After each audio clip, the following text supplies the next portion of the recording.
como francotirador, sí, se preparan para ganar.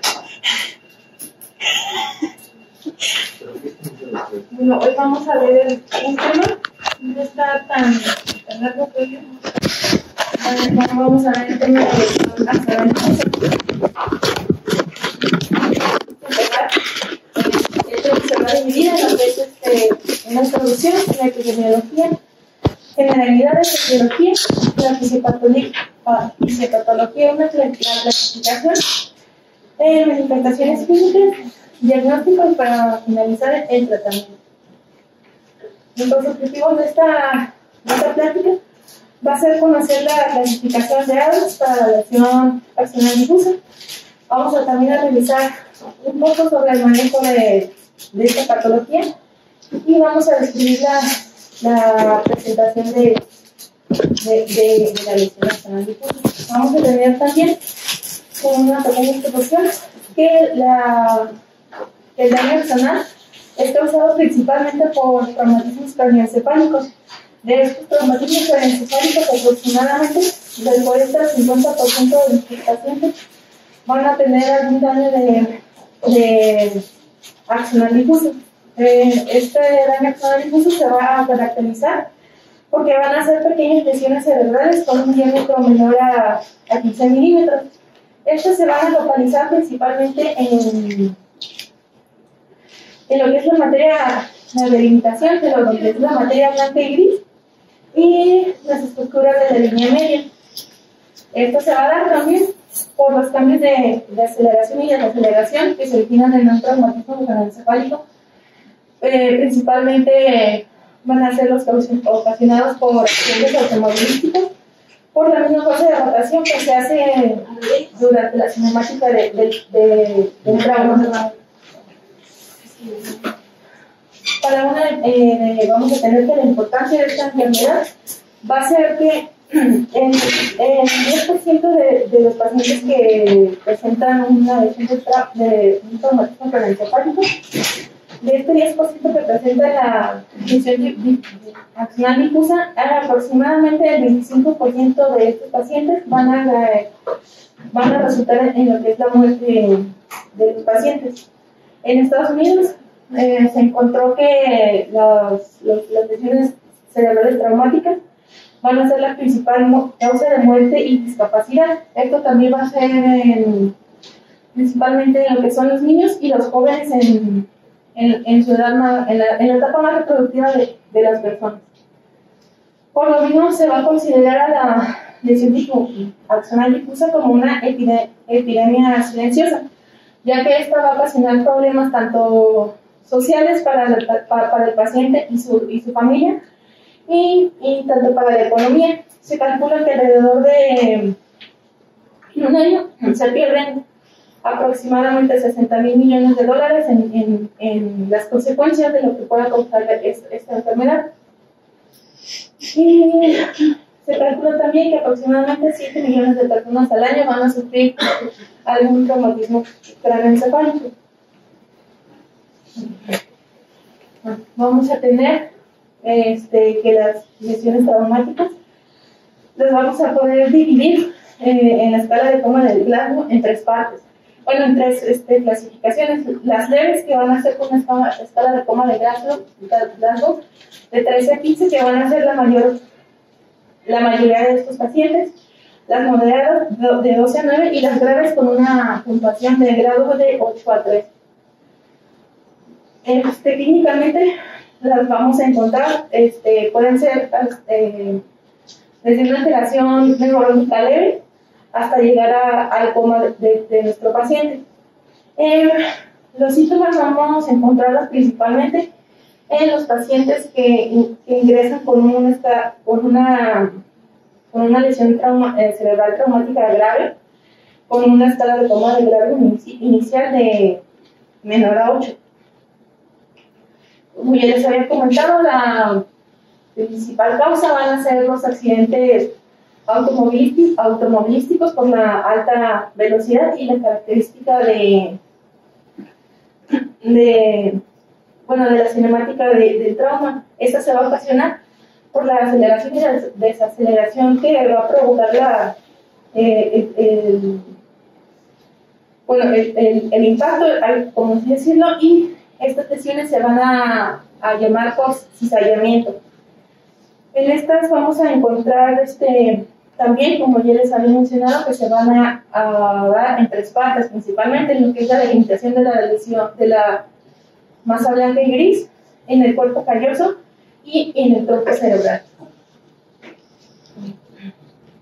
Vamos a tener también que durante el trauma durante el cizallamiento va a ocurrir lo que es un daño al citoesqueleto del axón. Esto nos va a ocasionar que haya una fuga de membrana, un desequilibrio osmótico que vamos a ver un poco más adelante, y una alteración del transporte axonal. Bueno, vamos a tener que la clasificación de Adams es como vamos a clasificar esta patología. Esta la vamos a ver que la lesión axonal difusa leve. Vamos a encontrar únicamente lesiones microscópicas. Estas se pueden encontrar de una forma difusa en lo que es la sustancia blanca, el cuerpo calloso o el tronco cerebral. El grado 2, que van a ser, del 2 en adelante, van a ser ya un poco más complicadas. Vamos a encontrar que en el grado 2 van a ser las moderadas. Vamos a encontrar lesiones vocales en lo que es únicamente en el cuerpo calloso, y en el grado 3 van a ser otra vez lesiones vocales en el cuerpo calloso, más aparte en el tronco cerebral. Vamos a tener también que las lesiones cerebrales traumáticas se pueden dividir en dos, lo que son las focales y las difusas. Las focales se van a causar principalmente por objetos contundentes y nos van a causar principalmente lo que son los hematomas. Las difusas se van a dar, como ya les había mencionado, por esta cinemática, que es de cizallamiento. En esa se van a, cuando son leves, a veces no vamos a encontrar lesiones macroscópicas, sin embargo, sí va a haber lesiones microscópicas. En este se van a encontrar que los axones van a estar destruidos, se van a dar, y los vamos a poder encontrar en dos formas. Lo que son los axones largos se van a ver como pequeñas astas de bandera, y en los que son los axones cortos y los más cortitos, los vamos a poder observar como si fueran unos renacuajos. Lo mencionaba. En la primera imagen encontramos lo que es una toma microscópica, en lo que es la sustancia en la masa blanca, y en lo que es la imagen de la esquina, en lo que es el tronco encefálico. Vamos a también tener que durante esta cinemática se va a dañar lo que es el citoesqueleto. Esto nos va a provocar que haya una alteración de los canales de sodio, y por lo tanto haya como una hinchazón, y por después va a haber lo que es la entrada de los canales de sodio, lo que va a provocar que haya una proteólisis del axón. Y también vamos a encontrar los macrófagos, que estos se van a acumular en estas zonas de lo que es la lesión. Vamos a tener también que la lesión se puede como perjudicar, lo que se va a agravar más que todo si hay una hipoxia o una presión arterial, una disminuida. Se calcula, vamos a definir que la hipoxia va a ser una saturación menor a 90 o una presión arterial de oxígeno menor a 60. O una hipotensión, que una presión arterial sistólica menor a 90. Se calcula también cuando hay una hipoxia sola, se va a haber una mortalidad de hasta el 28%. Sin embargo, cuando hay hipoxia y también hay hipotensión, vamos a tener una mortalidad que nos va a aumentar hasta el 57%. Cuando hay una lesión cerebral, un factor pronóstico es que nosotros aseguremos la vía aérea, que haya una buena oxigenación.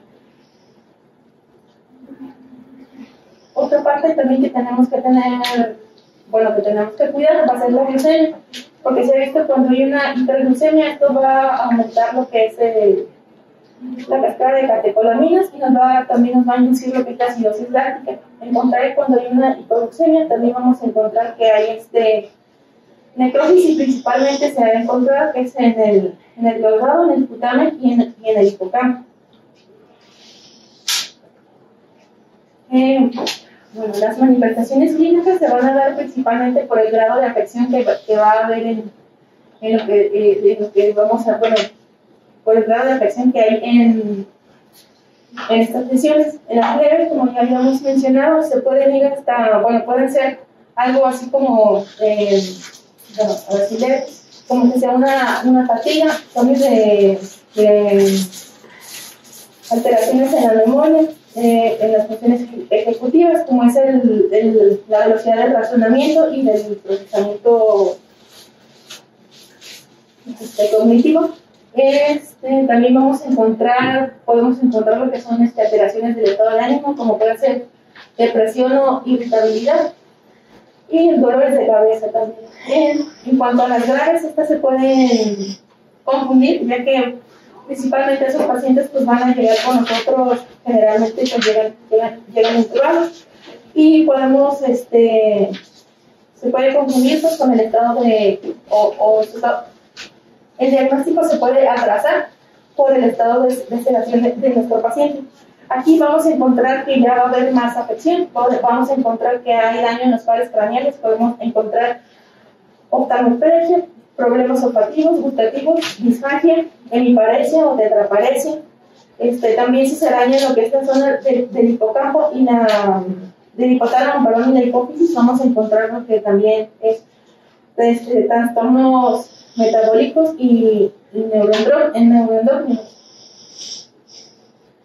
Una de las manifestaciones más graves es el coma que se puede presentar en nuestro paciente. Vamos a tener también que la lesión axonal difusa se puede presentar de dos formas, lo que es la lesión primaria y la lesión secundaria.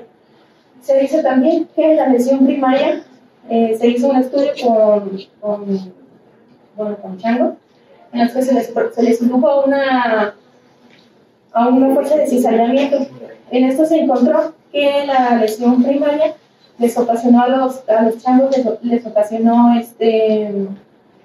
un coma inmediato y de una duración pues algo larga. Lo que da a entender también que también el coma se puede dar desde el inicio. Otra forma también que la vamos a encontrar es la forma secundaria, que es la más frecuente, que se da a los pasos de días o semanas, incluso hasta años después del traumatismo craneal. Vamos a ver también que la fisiopatología del daño axonal difuso se está relacionando también a lo que es la enfermedad de Alzheimer. Esto porque se ha visto que en los estudios post-mortem se han encontrado acumulaciones de amiloides. Esto es característica de la enfermedad de Alzheimer. Estos plaquitas de amiloides también se han visto en estudios post-mortem de boxeadores.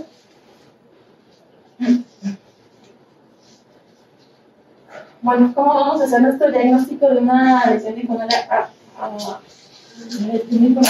axonal difusa?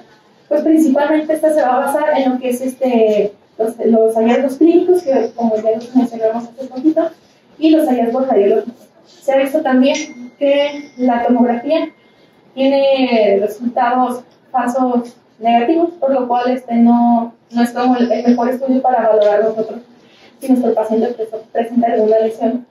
Nuestro estudio, bueno, el diagnóstico definitivo se menciona que es un estudio histopatológico, pero sin embargo nosotros podemos utilizar lo que es la resonancia magnética.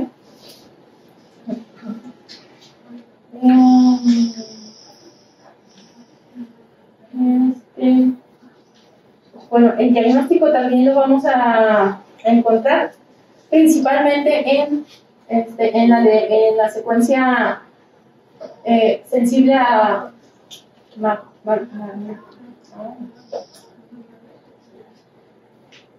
ese WI, no me acuerdo cómo se llama, la secuencia de la resonancia magnética y la FLEI, que son las más sensibles para nosotros poder hacer un diagnóstico de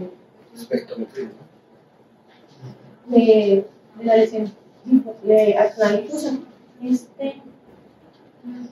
Un ejemplo, esto bueno, es un caso como hipotético de una persona en donde se le hace, por ejemplo,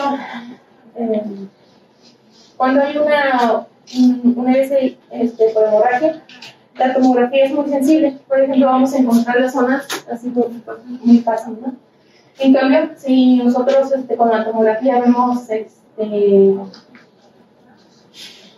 una moderada, podemos encontrar nada más podemos encontrar pequeñas lesiones, y sin embargo cuando son muy chiquitas, las microhematomas, con esa, bueno, pues es un paciente hipotético, se supone que aquí también hay lesiones con microhematomas, y pues aquí no se alcanzan a percibir.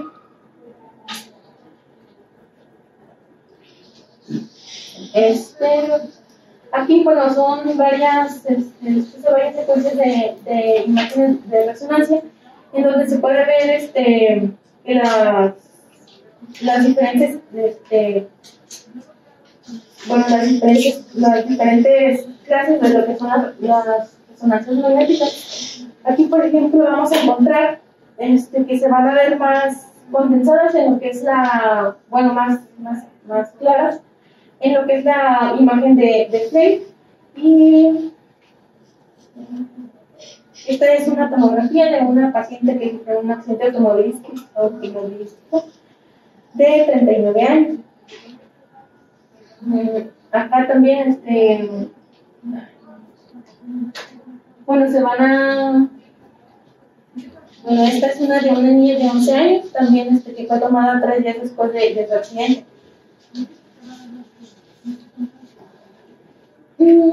Acá también vamos a poder verlo en una mujer de 66 años.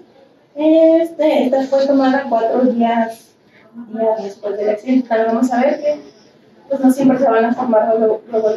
Hay pacientes que pueden encontrarlo hasta 2 años después de lo que fue la fecha del incidente.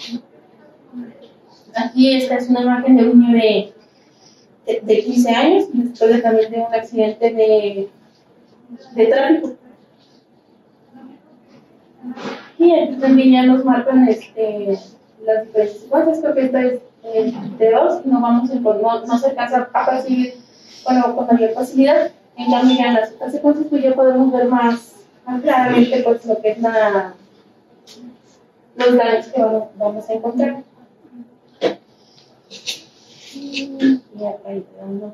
En cuanto al tratamiento, no encontré así un tratamiento como específico. Sin embargo, sí decía que, pues como ya habíamos visto en las clases anteriores, va a ser un tratamiento para prevenir lo que son las lesiones secundarias. Pero nuestro paciente puede ser monitorizado por la PIC. Especialmente vamos a encontrar esta patología en los pacientes que tienen una escala de coma de grado inicial de menor a 8 en más de 6 horas. En esto sí tenemos que hacer como un énfasis y pues, mandarlos, conocerles el estudio de imagen. Tener también, enfocarnos también en lo que es la reanimación de nuestro paciente, evitar la hipotensión, evitar lo que es la hipoxia, estar monitorizando la PIC. Y también se menciona que los pacientes que logran pues, sobrevivir, por lo general quedan con secuelas. Entonces, estos pacientes es importante hacer una rehabilitación temprana para que sea un poco más fácil, tanto para él y su retorno al ambiente familiar.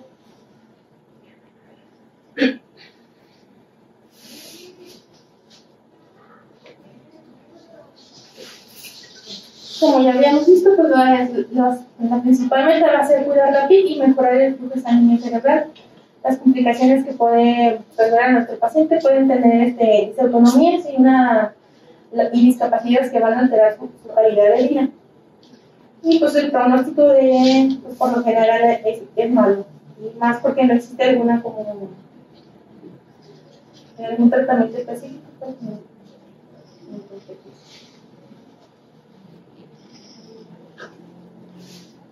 ya sé.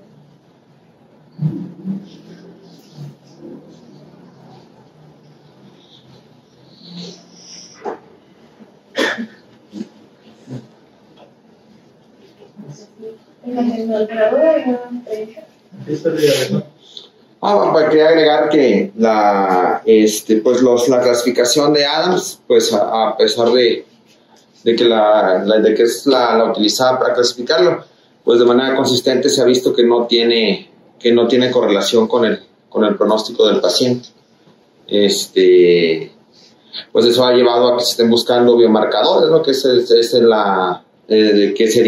nos podrían ayudar pues a tratar de tener un mejor pronóstico futuro del paciente y tener una mejor expectativa del mismo, así mismo para encontrar, dado que son dos tiempos de lesión, pues el directo, ¿no? El original como describiste, de la lesión mecánica, y luego posteriormente cuando se rompen los microtúbulos, pues empieza la lesión secundaria, porque en los microtúbulos empiezan a acumular estas proteínas, produce la inflamación de los mismos y pues ya se disocian de las neuronas, ¿no? Y ahí viene la lesión secundaria. Entonces ahí es donde se está buscando encontrar esa ventana de oportunidad para tratarla, porque ya sabemos que una vez que está establecida, pues ya no hay mucho que podamos hacer al respecto.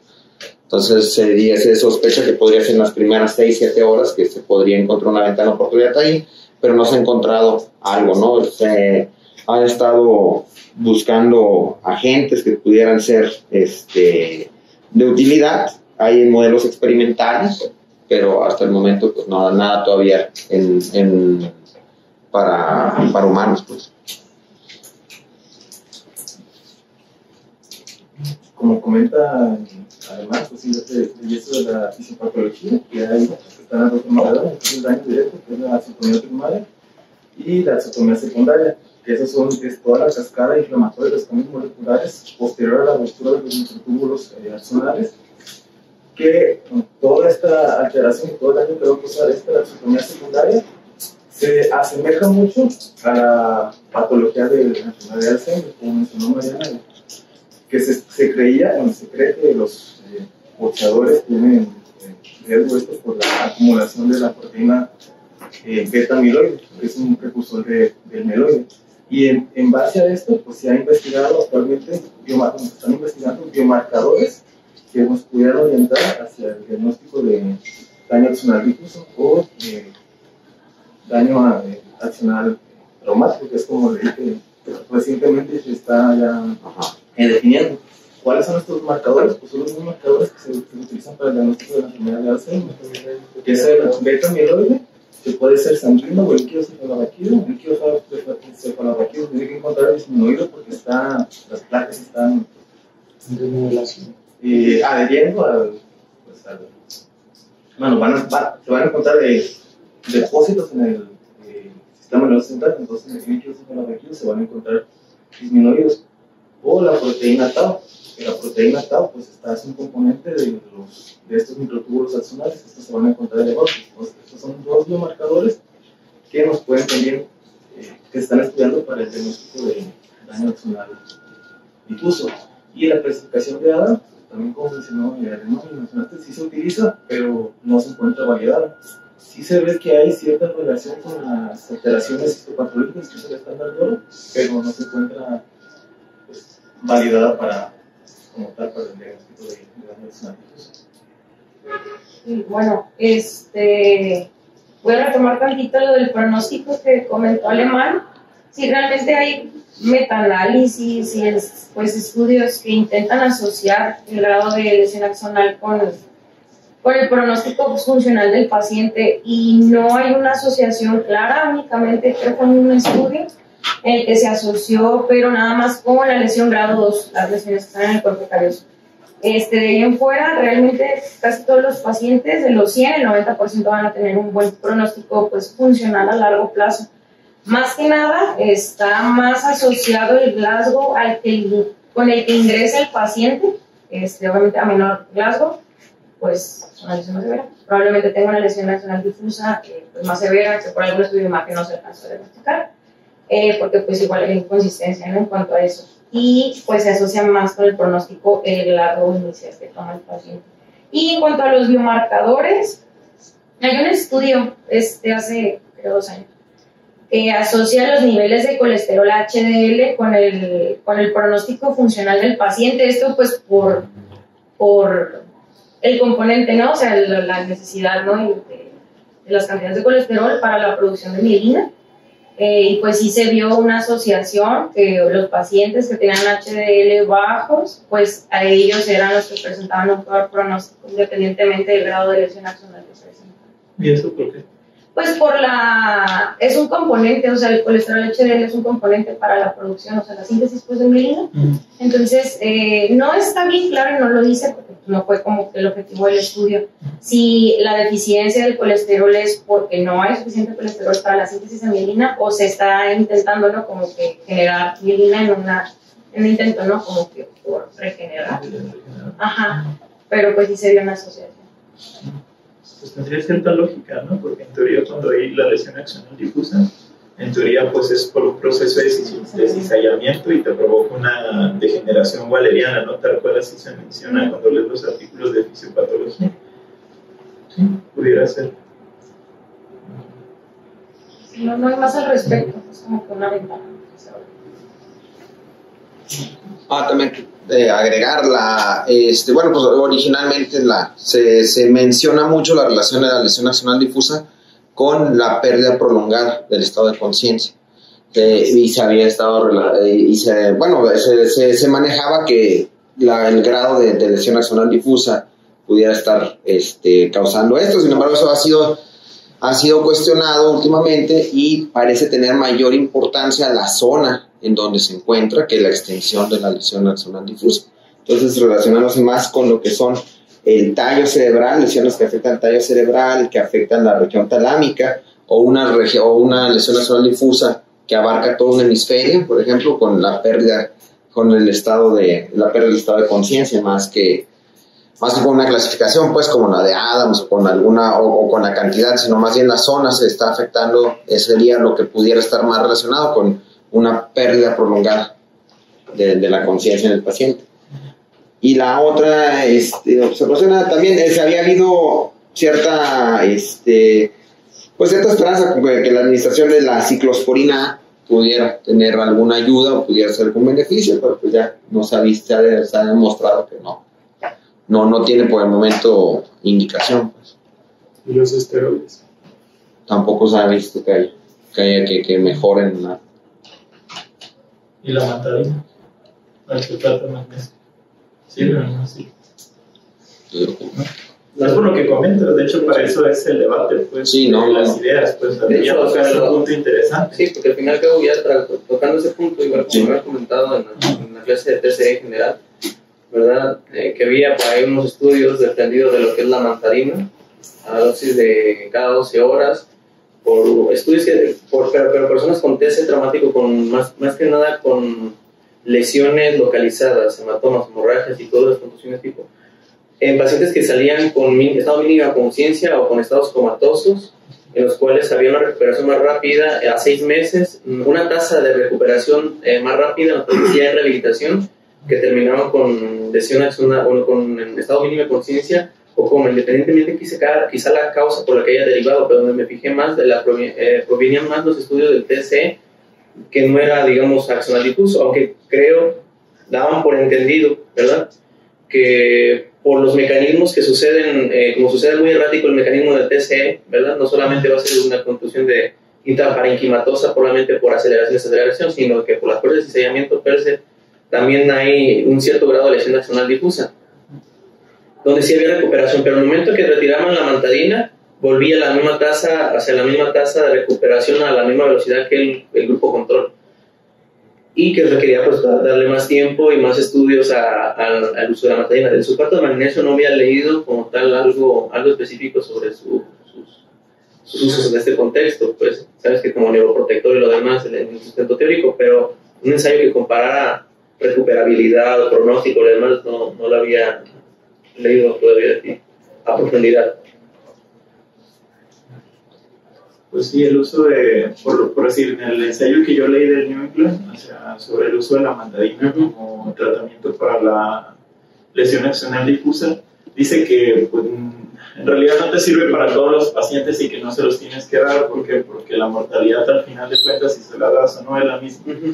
Pero ellos sí puntualizan en que sí pudiera ser como una ventana de aprovechamiento para los pacientes que tienen ciertas lesiones localizadas, sobre todo cuando la lesión axonal difusa se ubica a nivel de tallo, a nivel talámico, porque ahí es donde hay una mayor cantidad, y también sobre el área del sistema reticular activador ascendente, sobre todo porque son áreas de tránsito importante del neurotransmisor dopaminérgico y que ese a su vez pues estimula la función neuronal, ¿no? Sobre todo para los pacientes que si tiene lesión axonal difusa en esas zonas, muy probablemente el paciente va a estar, como lo hemos visto aquí, en un estado vegetativo o en un estado de mínima conciencia, y podemos recuperar un poco esa función, ese estado de conciencia, pues.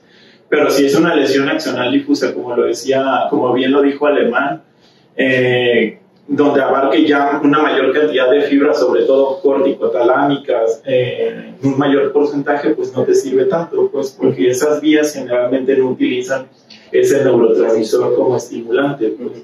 Entonces, pues por eso no funciona, pues.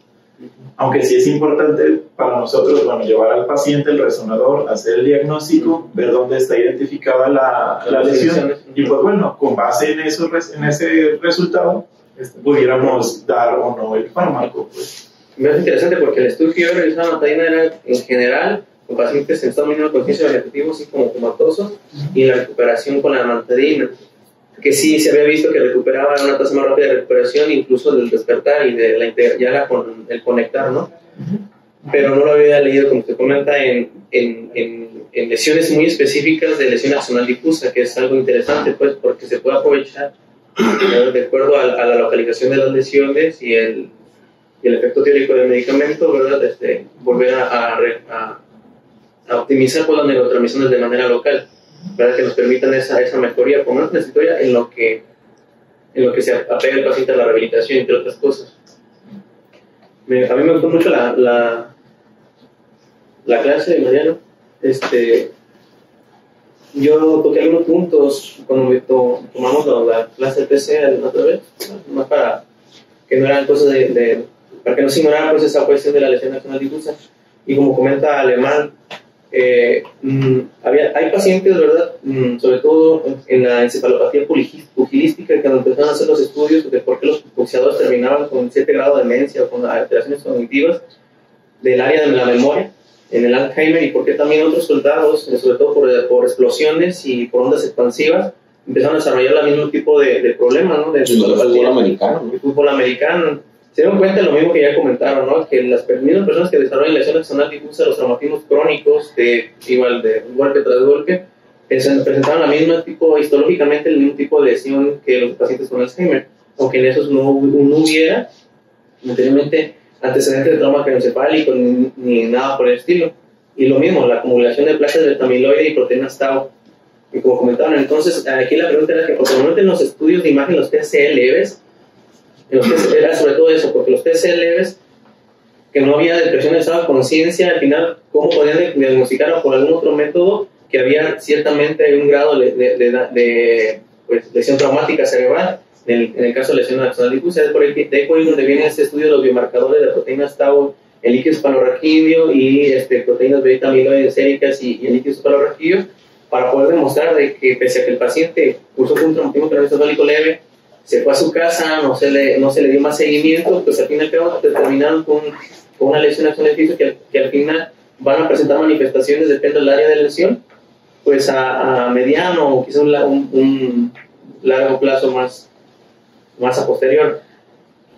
Lo que comento es porque, como habíamos visto en la epidemiología TC, al principio se tiene muy subdiagnosticado, muy poco subreportado los traumatismos craneoencefálicos, porque los graves son nuevamente los que tocan aquí hospital, a veces los moderados y los leves ni acuden a hospitalización, o a veces le dan tratamiento ambulatorio, a veces no quieren venir a atenderse sobre todo, y por eso la estadística no está al 100% creíble, pero la mayoría de los TC leves pues terminan aquí.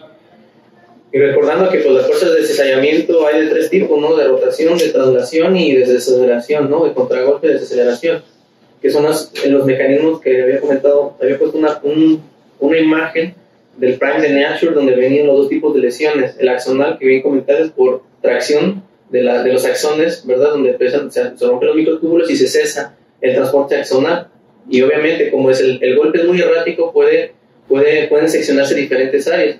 A lo que comentaba el prime de ese estudio era que como no sé si las fuerzas centrífugas, igual no se subido un volantín de esos de los que dan vuelta y vuelta, a más central esté en las neuronas, o sea, la sustancia blanca, que son los tractos, porque la sustancia gris en sí contiene los cuerpos neuronales. La sustancia blanca, al momento que se genera la fuerza de cizallamiento, rotación, traslación, se tracciona sobre todo del centro, de las bases, donde están todo lo que es cuerpo calloso, o los núcleos, prácticamente tronco y todo eso es donde más se tracciona, porque la fuerza G de aceleración es mayor en ese punto.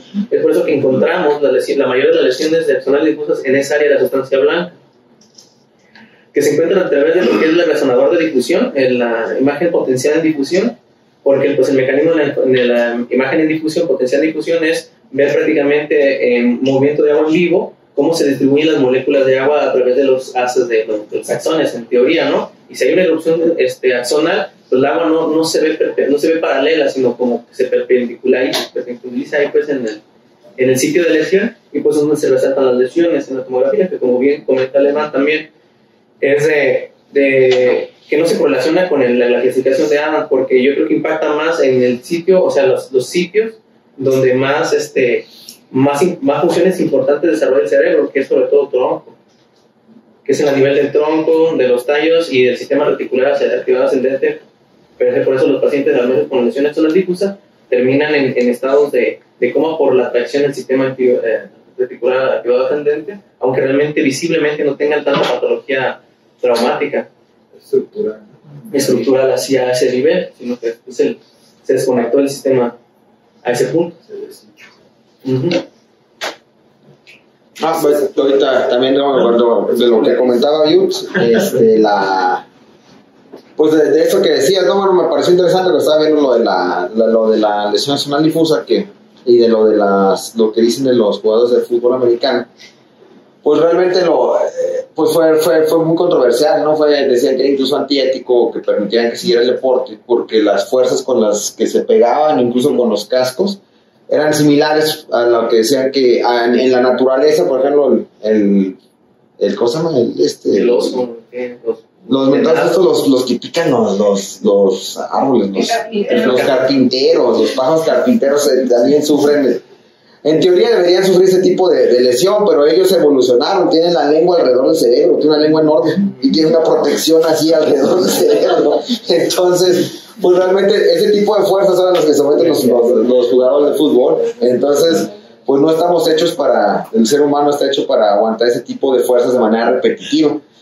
Y una de las cosas que también en la que se ve prometedora es de una vez que ocurre la lesión axonal, la lesión secundaria, que dice la Butte, es por como están rotos estos axones, empieza a haber un montón de generación de exactamente, y de estos oxígenos radicales libres, y ahí es donde entraría la dilanina, es la que hasta ahorita en el estudio más nuevo te protegería. Ese sería y en in vitro parece que funciona, pero eso sería pues ver más adelante. El detalle es que tú tienes que pensar en qué momento, o sea, si hubiera una opción de tratamiento, en qué momento utilizarla, porque tú tienes una lesión inicial primaria donde el paciente ya tuvo pequeñas microhemorragias, tuvo también, aparte de una lesión anoxico-isquémica, que también ahí se menciona. Entonces, en ese momento también hay depósito o entrada de calcio a las neuronas, y eso favorece que haya mayor lisis y toda la cascada que onda. Entonces tú dices, bueno, ¿cuándo le voy a iniciar si hubiese una terapia a un paciente así a las horas del trauma? Hay quien te dice que esa lesión empieza a partir de las 6 a las 12 horas posterior al trauma. Entonces, esa teoría sería, supongamos que hubiese algo, una manera de opción de iniciarle, pum, a esta, ¿no? A las 6 o a las 12 horas del trauma.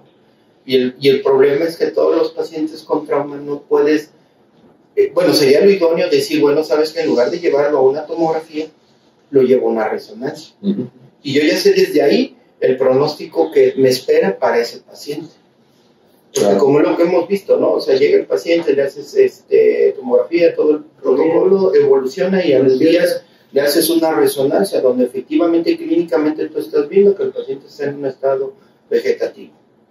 ¿Por qué? Porque el paciente nada más abre los ojos, está diaforético, está taquicárdico, hace posturas de descerebración. Entonces dice, bueno, ¿sabes qué?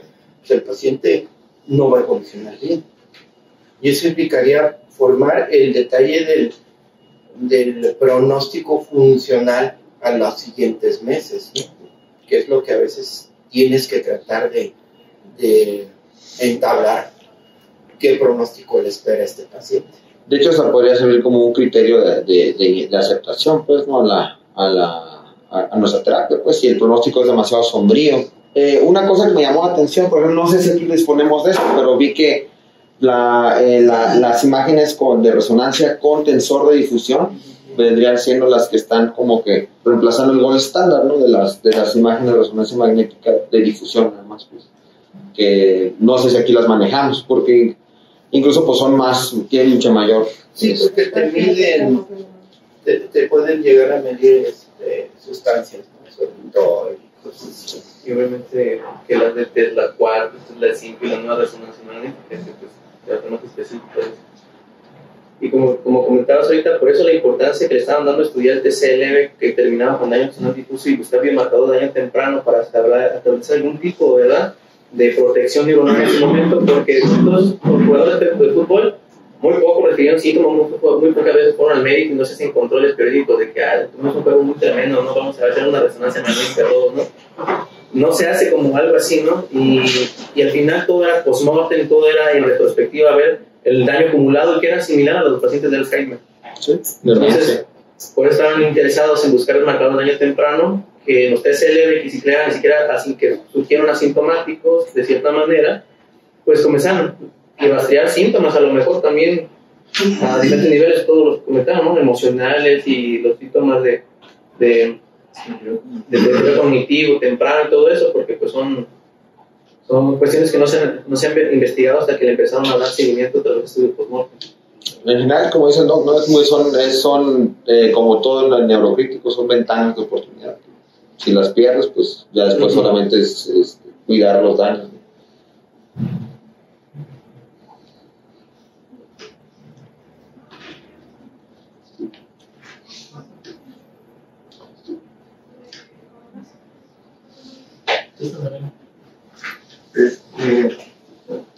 Con relación a lo que estaban mencionando, de hecho en Estados Unidos ha sido una preocupación muy grande, ¿no? En los últimos años se ha estado estudiando qué pasa precisamente con los deportistas.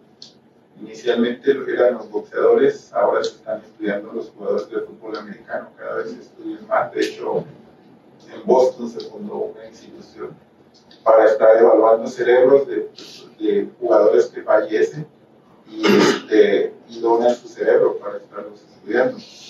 Y han encontrado pues que el daño principal en los deportistas es a nivel frontal y su comportamiento, que tienen problemas para asociarse. Al principio pensaban que era solo el efecto de la fama. Jugadores que se retiraban y terminaban divorciados, terminaban asaltando alguna tienda cuando en teoría tenían mucho dinero. Entonces pensaban que solo era el efecto de que tenían la fama, los reflectores, y ese era el motivo. Pero cada vez se fueron interesando más y fueron entonces estudiando y encontraron que los deportistas que empezaron a donar su cerebro, lo que llamaba la atención, además de las lesiones, por ejemplo, el peso de su cerebro era menor que los comparados pues con alguien de su edad, y se supone que eran pues personas sanas, de alto rendimiento, y encontrar lo que decía Manuel, ¿no? Pero ahí yo digo que es al contrario, a diferencia del Alzheimer, la diferencia con el Alzheimer es que hay alteraciones en la proteína tal, a diferencia del Alzheimer que no lo hay.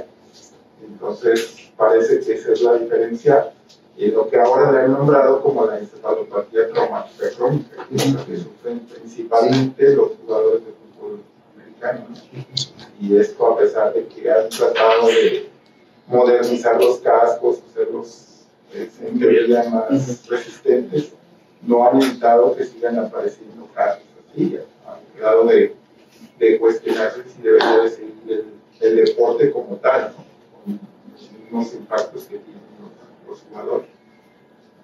Pues de hecho comentaba, yo leí algo así de eso, donde cursan con afección al sistema, con los lóbulos frontales, caen en depresión, ansiedad, que incluso eso los lleva a ser farmacodependientes, pues por esa situación. Pero es por la lesión que ellos desarrollan a nivel frontal. Entonces, pues muchos, oye, que pues, ya se deprimió, se suicidó, cayó en drogas, crisis, por esa situación. Entonces me tocó revisarlo, así también comentar eso, es muy interesante. Sí, es tan importante que al menos los que han donado sus cerebros en estudios que han hecho, depende pues del nivel que alcanzan. Han encontrado deportistas que llegan al nivel universitario y aproximadamente el 70% tiene daño cerebral. Cuando alcanzan el nivel profesional, sube al 90 y tantos %. Entre más exposición, más golpes, pues empieza a tener más daño cerebral.